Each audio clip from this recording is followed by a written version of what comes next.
Okay, welcome on back. So, I think people are just messing with me at this point. So, so this one person, a little context here. So, I commented about Mary Magdalene on this post um, that was by a group that was kind of mocking religion for its ultimatum nature of like it's wrong or it needs to be flexible or amended. And so, and this person told me the Convention of Nicaea. Actually, I'm in a subpage and it's a Wikipedia page, but I was reading about Nicaea and how they met. It's like modern day Turkey. And, uh,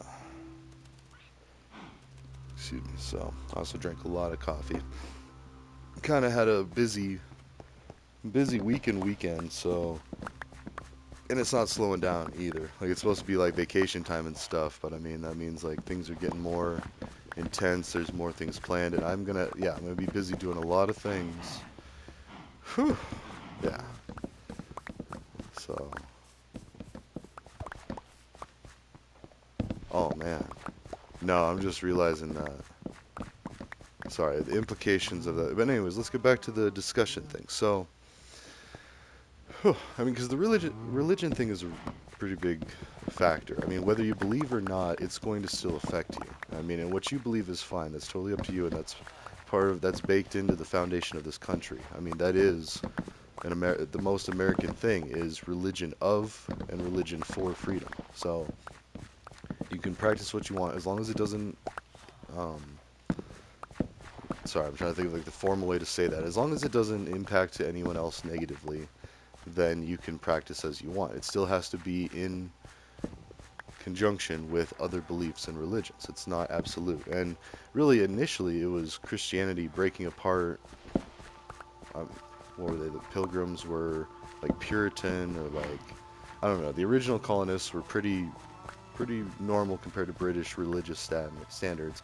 And then the longer they were away from like their big cathedrals and their churches and their like giant structures dedicated originally intended to be symbols of appreciation to who or whatever created us. And I keep saying who or whatever because we honestly don't know. The best that we have is the word of people that no longer exist, and that's it. We don't have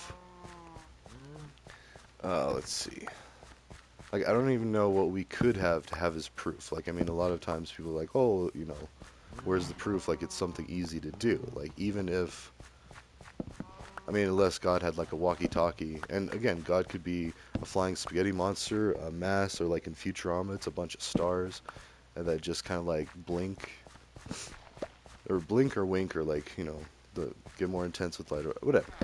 Like Bender's floating through the air, and like he talks to God, and Bender's like, "Hey, I was God once." He's like, "I saw you were doing good there until everybody died." And like, and even a little more context to that, he got hit with a meteor or a meteorite or whatever the proper form of that word is, but and it had some life on it. It had the conditions for life to start growing, and it was people evolved to people pretty quickly, and they had religion and they gave thanks. So they could see Bender. They look up. They're like, "Oh, hey, there's our creator right there." When really all he was just a floating chunk of space debris that happened to foster this life. So then he got blessed with being the decider, which anybody who knows Futurama knows that old Bender there isn't the best decider. I mean, he is if you want to have fun and take shortcuts, but mm. And even that, the decoupling of shortcuts when having fun too. There's definitely ways to have fun or drink responsibly or use cannabis responsibly or whatever. I mean, actually, not whatever. Don't leave the door open to that. But like, really normalizing cannabis as like an alternative or like right on par with alcohol should be a thing. Now, mixing dangerous. It's just. I mean, especially depending on the type of both. Like if you're drinking hard liquor and doing anything else, it's gonna be way more amplified, way more dangerous. Like, it's just bad. So same with just drinking too much. I mean, of one type or the other.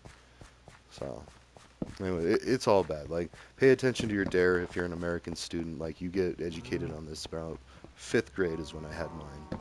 And it's important. I mean, it's very important. Now, hopefully the laws will be a little more relaxed. So if you do make a mistake, you're not going to go rot in a cell for 5 years. Like, And that really doesn't happen anymore. Like not nearly as much. Like they are focusing more on community reintegration, and it's all good. Also, I was trying to get some bone meal, but the reason I say that somebody's like messing with me because so there's an Aryanism. And so, little backstory. I was joking with some Northsiders that I knew, and like they nicknamed me Aryan because my name actually spells Aryan the other way, and and it was just funny, and I just joked about it, trying to like lighten the mood, like hey, I'm not Northside, but hey, like my name means this, and then it kind of took off as like, oh look at this dude, he's the complete opposite. I got a giant Wu-Tang tattoo on my leg. I'm very accepting of other cultures and very peaceful with, I mean, trusting in people that I don't know. Give them all the benefit of the doubt. At least innocent until proven guilty. Like, watch any cop show. That's kind of a big thing around this country. So, or the Trump trial. My gosh, he's falling asleep. The luxury of this guy. Like, could you imagine if any normal person did that? Oh, total disrespect for the judge. Like, and I know it might like, oof. And then sham trial. I don't know. I've read a lot of things, and yeah, we're gonna get a little political. This is the two taboos, so I mean, we're just gonna do it. But the Trump, I've read a lot of things. I think there's a Rolling Stones article about how he used to abuse his, and not really like it didn't come out right and say it in more of like a pedophile way, but he would walk in on underage girls changing and just stare at them. Like I don't know, nothing really came of that. Like he just was an important person. He bragged about it on like what was it, the Howard Stern show. He talked about how he used to just go back in the changing rooms, and these pageants, yeah, maybe even the majority might be 18-year-old, but still, it's creepy and weird. And if anybody else, if Joe Biden did that, oh my, could you imagine the outrage? Like, there's already the outrage of the diary, which, if we're going to be comparing these things, we have to talk about all things. So there's a diary out there. Supposedly it's his daughter's. Hold on. Yeah, it's got to be daughter. I mean, not granddaughter. But I don't know. Joe's old. Like, I mean, I like the guy. I'm going to vote for him again. But that is concerning if there is, in fact, an authentic diary, not a fake. Or, I mean, because even without all this digital technology, it was still really easy to fake stuff like that. And I wouldn't put it past somebody to do that. So again, innocent until proven guilty. I mean, and I know, not like I like to know, I know the FBI and stuff like that are investigating stuff like that. So I'm going to hold my breath, or well, I'm not going to hold my breath, but I'm going to believe that when I see it in court proceedings. That's what it's going to take to convince me. And even then, until he gets a guilty verdict like we just saw with Trump, I'm not going to really believe it either. I mean, I'm going to have my concerns, sure. Everybody should have concerns, but like basing things like a vote on that, nah. I mean, there has to be substantial evidence. Now, all this money to Ukraine, money to Israel, okay, that's a little more concerning. I don't know all the details of it. I don't know how much is actually military stuff. Like, I think I started reading an article about one of the things because I was debating this with someone, and they brought it up. It was like, Joe Biden's ruining this country by sending all this money overseas. And it's like, okay, yeah, that is a lot of money to send overseas, but however, is it looking at the macro level picture of global politics? Like, is this his job to try to instigate stability? And I just watched his State of the Union, or no, what was it? It wasn't even that. It was a quick 20-minute video on X app, and he started off by talking about the Trump trial, putting in his 2 cents for like 5 minutes, which was good. I liked it. It was really good. And yeah, check him out on XApp. You can see it. Like, I'm sure it'll be up, posted. I'm sure there's even a YouTube video on it now. Like, check it out. So anyways, and then he goes on to talk about the situation in Gaza and Israel. Now, that was also reassuring. He was talking in terms of it hasn't been decided upon yet, but it was basically a deal that was laid out to, over time, get all the hostages back. And I still don't know how many hostages. I've heard a lot of things. I've also heard a lot of, like, death counts. And then people are concerned about the death counts not being accurate or being exaggerated for political gain and like coercion or whatever. So, sorry. Anyways, this 20-minute video, and I kind of zoned out a little bit too. And actually, I sat there and waited for it. They had like an intro of like 5-10 minutes. At least that's what it felt like in my short attention span. Anyway, everyone's splintered attention span. I was able to watch the recording and it was great. Sorry, the deal. some of the hostages now, a ceasefire for 6 months, people return homes, military options cease, operations cease, and aid flows. But then I forget what else was in it because I feel like that would have happened already if that was just what it was. Like, okay, mission done. We got Hamas. Like, we got the people in charge of this. Now let's go back to. I mean, and a lot. There's been calls to recognize Palestine as its own country. I've seen pictures of Palestinians mixed with um, uh, Jewish people. Well, I was starting to watch a podcast. Although, again, my attention span. I didn't watch the whole thing. It was an Arab and a Jew podcast. There's two very friendly colleagues of journalism or something. Actually, I forget what she did. Actually, I don't know if it was actually. It doesn't matter. Someone who's very politically motivated to bring the peace from both of these camps, supposedly representing these camps, or at least the general idea. And yeah, I was actually just explaining to my son the other day, like the Saudi Arabian flag. I got one, but it says on there. I forget the exact translate. Oh, let's look it up. We got technology. What is the translation of the Saudi Arabian flag? I want to say, well, I'm typing it in here. I want to say there is one true God, Allah, and there is one true Prophet Muhammad. I think that's what it says. I'm trying to learn Arabic. It's really slow moving. Um, what does the Saudi flag say? What does the fox say? No, the Saudi Arabian flag, also known as the Al-Alam, features the Islamic creed or Shahada written in white Arabic script on a green background with a white sword drawn underneath. Show more. The Shahada translates to "There is no God but Allah, and Muhammad is the messenger of Allah." The sword's handle points to the lower right of the flag, and its tip points to the left so that the text can be read from right to left. The flag's design has been in use since 1973, but the flag itself has had four different designs since it was first adopted in 1932. The flag's colors and symbols also have meaning. Green, the color of the Wahhabi religious sect, which chose it in the late 18th century to symbolize growth, fertility, and the land's natural bounty. It was also the color of the Fatimid dynasty and eventually became the color of Islam. It's also my favorite color. I love green. I'm just saying that. Like, and that, I just met Muslims in college and lived with them, and yeah, it's still my favorite color. None of that changed, but it's spicy. And I'll get to that. The sword symbolizes the militancy of the faith. Okay, so cool. Oh my gosh. There's a pride flag. The flag is considered a symbol of pride, faith, and unity, and its holy inscription means that it's not usually printed on items like clothing. In 2002, Saudi Arabia rejected FIFA's request to print the flag on a football, and in 2023, the Ministry of Commerce banned individuals and businesses from using the flag in commercial promotions. Now, see, and yeah, and I have a flag, and I don't have, like, we've way abused that with the American flag. That's one of the big time jokes that people say about Republicans, that they'll have, like, watch our 4th of July and like the Walmarts and stuff in America. Oh my gosh, it gets filled up with like red, white, and blue everything. It looks like we're wearing flags and bikinis, G-strings, like all of these disgraceful and obscene uses of the flag. We don't think anything of it. Like there's even like outfits of the flag, and like, which is kind of weird because if you're in military, and I was only, again, very briefly, but I have talked to a lot of people that have been in the military. It's very disrespectful to disrespect the actual flag. And granted, you have a bunch of Islamic countries like dancing on the flag, spitting on it, burning on it.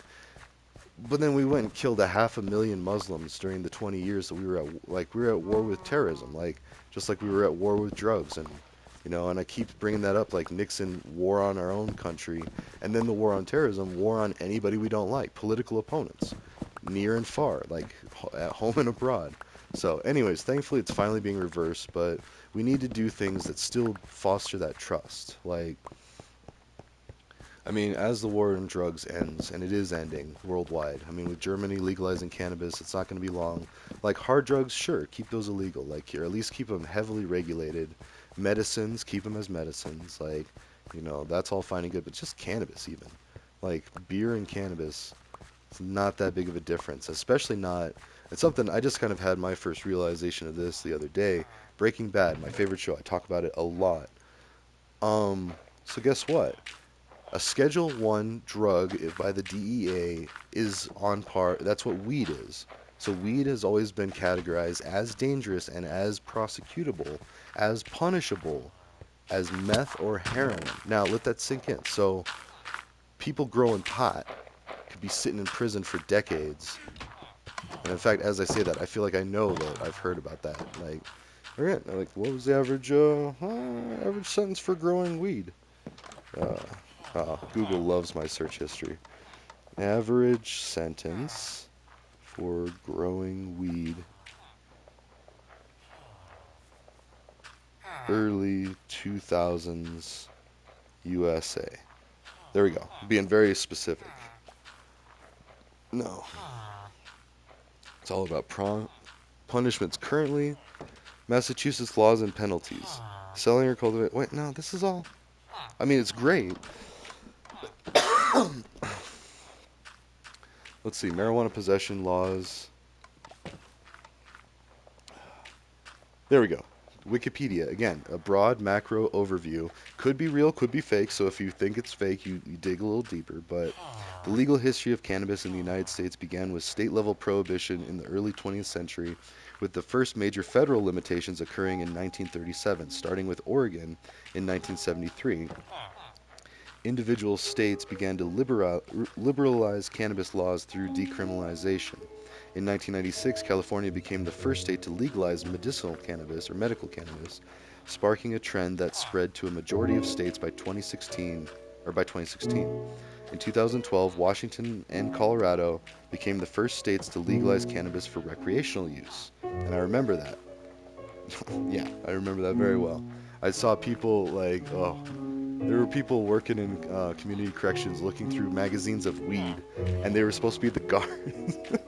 And you'd also go to your UAs and BAs there, so a lot of people that were just on probation and whatnot would all go through there and see that. They wouldn't see it out there, but like see the same people and just hear the stories is funny. Anyways, which is fine. It's totally legal now, and that's good. But now I want to say historical. Let's see. See also. No, so that is the timeline. I guess that is what I was kind of like. The legal history of cannabis in the United States. Here we go. Okay, so by the mid 1930s, cannabis was regulated as a drug in every state, including 35 states that adopted the Uniform State Narcotic Drug Act. The first national regulation was the Marijuana Tax Act of 1937. What? Cannabis was officially outlawed for any use, medical included, with the passage of the 1970 Controlled Substances Act.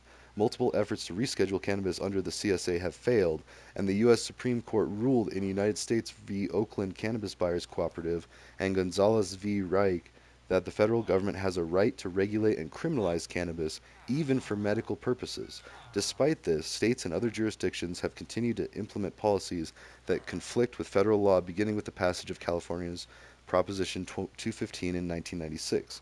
By 2016, a majority of states had legalized medical cannabis, and in 2012, the first two states, Colorado and Washington, legalized recreational use.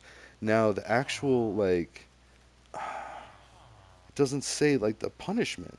I'm still trying to find strengthening of poison laws, Food and Drug Administration, like, but it's a Schedule 1. So a Schedule 1 is the same as, here, let's actually just ask that question. Um, Penalty for, I'm gonna get flagged. I'm already flagged, but like production of a Schedule 1 drug. There we go. Federal trafficking penalties. Oh my God.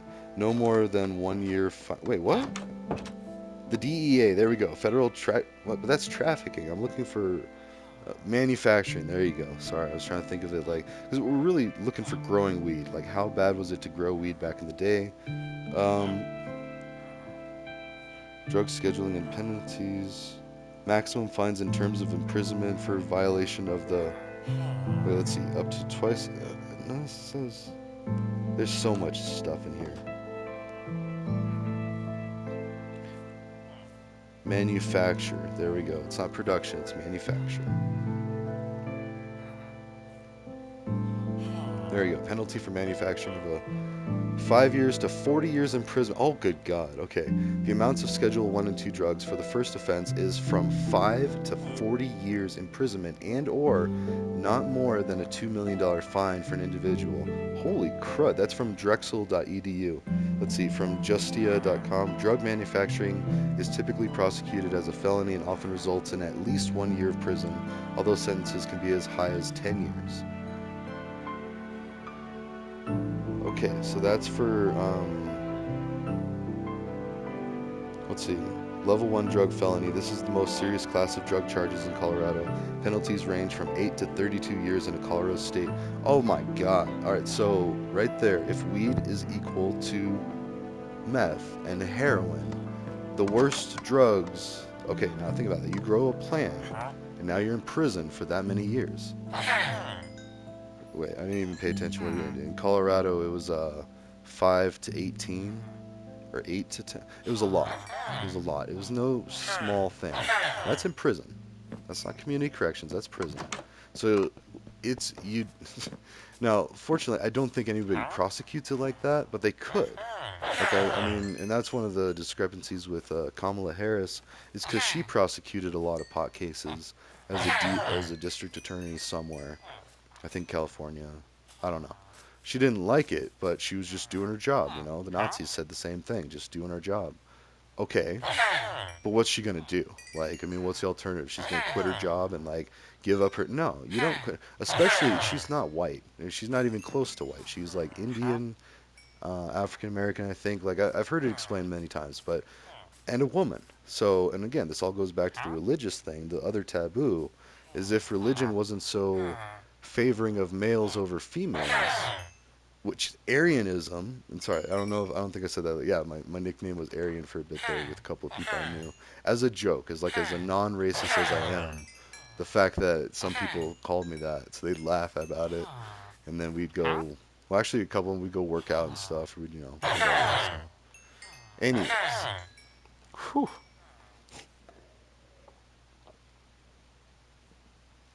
Oh, sorry, but this is a different Aryan. It's Arion instead of Aryn. So like, so it's the original Protestant saying that Jesus wasn't God. Jesus was not concurrently God and not acting as God. Okay, so keep in mind, we just read what the Saudi Arabian, sorry, not Saudi American.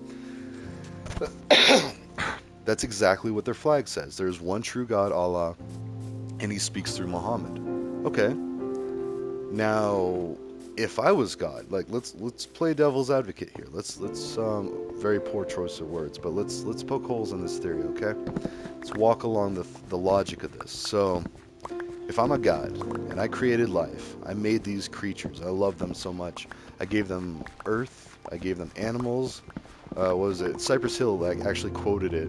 It was like Genesis 3:12 or something like, "I've given you the dominion of over the sea, all the animals of the land, the sea, the birds of the air, the whatever." Like it goes off and lists all these things. I've given you everything. Use it and be happy and be good. And that's what that Mary Magdalene was talking about. I haven't found that just yet in the Wikipedia's reading through this, but yeah, it's the Convention of Nicaea, 325 AD, and it's the first of a few where they came together to talk about this sort of stuff. And by 1776, we had rebelled against the most current form of Catholicism in England. We didn't like it. We waged war over control of that and taxes. Those are the political taboos, or no, the two taboos of politics and religion are exactly why the colonies fought a very bloody and dangerous war with the British. And now we're good pals. I mean, we've put the past in the past. We can do the same with Muslim countries. It's easy. It's actually already happening. So, and I go back to this thing because like I originally agreed to be like a host family for like a visitor, and I can't be doing it. So now I'm like trying to like scramble, find things for this kid to do. Like, it's not my job, but I mean it kind of became my job. So, anyways, it'll be all right. But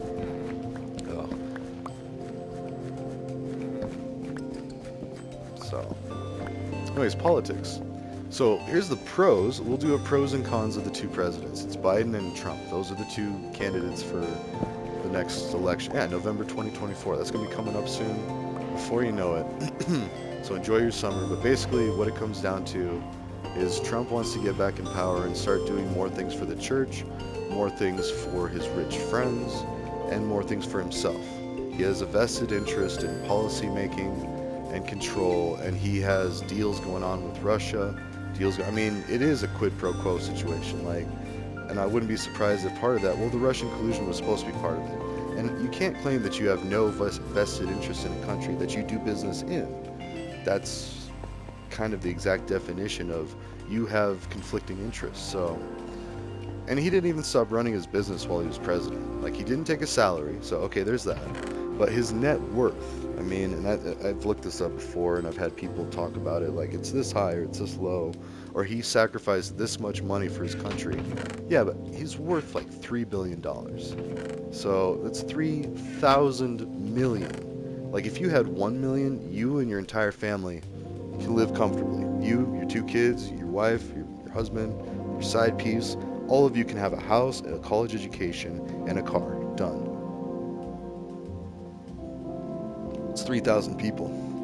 All right, okay. So if he's got 3 billion, now, granted, if we knew what he got inherited, then you got to be like, okay, because if it's 10%, because I'm pretty sure the Bible says 10% back to the land. In fact, let's look that up real quick. So 10% of 400 million is $40 million. Because I know Trump's donated to charity, so I know he has, and I'm sure there's some Wikipedia on that too. Let's see, but like, Bible says 10%.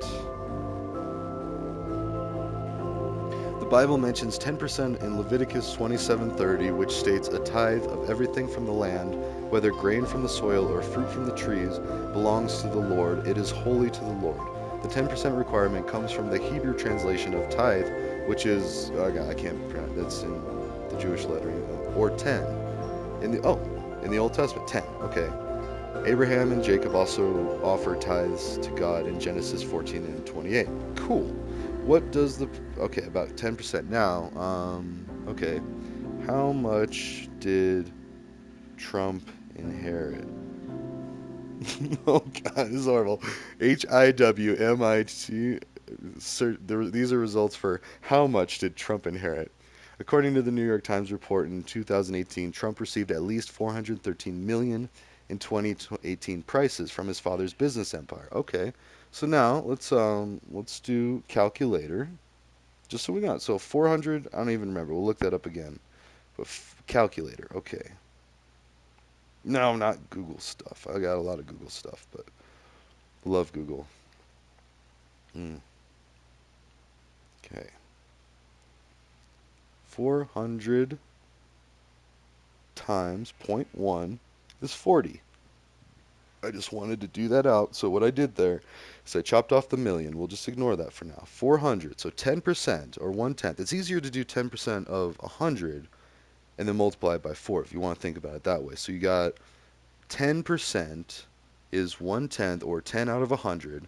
So every 40 out of 400. So $40 million.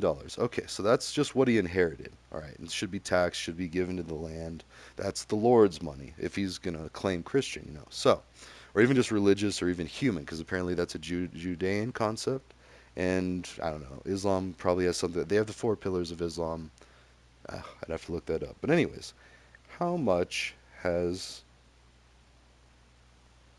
Trump donated in or raised through charities? Because I know he does them. I mean, I'm not saying he's a complete jerk or anything. I mean, he's a pretty big jerk. But over those 20 years, it reported Trump had donated a total of just 3.7 million to his foundation. That figure confirms Trump's claim that he has given millions away, but it hardly amounts to many millions, millions and millions and millions, or 102 million. So Trump and the truth, his charitable giving from the New Yorker. Okay, well, let's look at that. There we go. Hmm. Copy this. Let's see. But he's raised stuff too, so this isn't complete. Like, this isn't complete information. That's why you need to approach this scientifically. It's not as simple as it appears. Sorry, we just kind of like zoned out there and stuff, but that's important. Oh, and then there's the alarm. So that's it for this episode. But anyways, something to think about. I mean, we can still act in accordance with the laws of the Bible, of the Quran. I now I need to Google some Quran stuff just to make sure.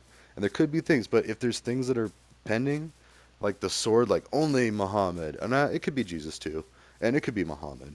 Like, okay, well, let's finish actually on that note. If I'm God, right? If I'm Bender, if I'm Lisa with her tooth, or all the different concepts of what it would be like to be a new God, just on this level, like there's still something above you, but now you're a God at this level. What would your creations think? All right, so I created people on an Earth, and or if I made a simulation like a Minecraft world or something, and I wanted a bunch of people there. Like, okay, this isn't a great example because I treat the villagers like crud, but and the mobs. Like, okay, say I made people. Oh, well, we started in the Mesopotamia, the land between two rivers, in the Middle East, like the birth of civilization, and then we've stretched out. America's probably one of the newest. All right, so there you go, from Iraq to America, and then back for 20 years for a war. Oh my God, like, see. Anyways, so if I did that, I would send a prophet to all the main chiefs, all the main tribes, all the main groups of thought, and I would say, hey, go do this. Or I wouldn't even have to do that. Like, I mean, this assumes that Jesus is like a pool ball being put into the pocket, like, and then he's going to roll somewhere and then show up somewhere and do stuff. Like, this is God dropping a pool ball in a pocket of a pool table, and then it goes somewhere and then it does some things. Like, that's ridiculous, I think. But it could also happen another way. What about the genetic code, the DNA that makes up these humans? And it's programmed to want to explain the unknown, to protect the future of the species, to be nice to each other, to not kill each other, and to not do shortcuts on each other. That's it, okay? And then elaborate on those and explain what you mean by all that. That's all the Bible is. That's all the Quran is. That's all of religion is like trying to figure out the how, the what, and the why, the questions about existence, philosophizing, and then building a structure on that without overreaching. See these liberties, and if there's a missing lady apostle, then there's a lot of women inequality. The Islamic Revolution, making it very unequal for women. At the same time, though, like it's exaggerated and misunderstood there too. I've seen a lot of Saudi women say, "Please stop, saying these things. Like I have every right and freedom that I want, but I choose this way or something." And that's fine too. We have a lot of American women that, very Republican, very Christian, like, I defend the stay-at-home mom, and I do too. Like stay-at-home moms shouldn't be shamed, but neither should working moms or moms that are the leaders of the household. Anyways, I digress. We could do a whole episode on women inequality, which I feel like we're gonna after I read this book. So, ta ta for now. See you in the next one.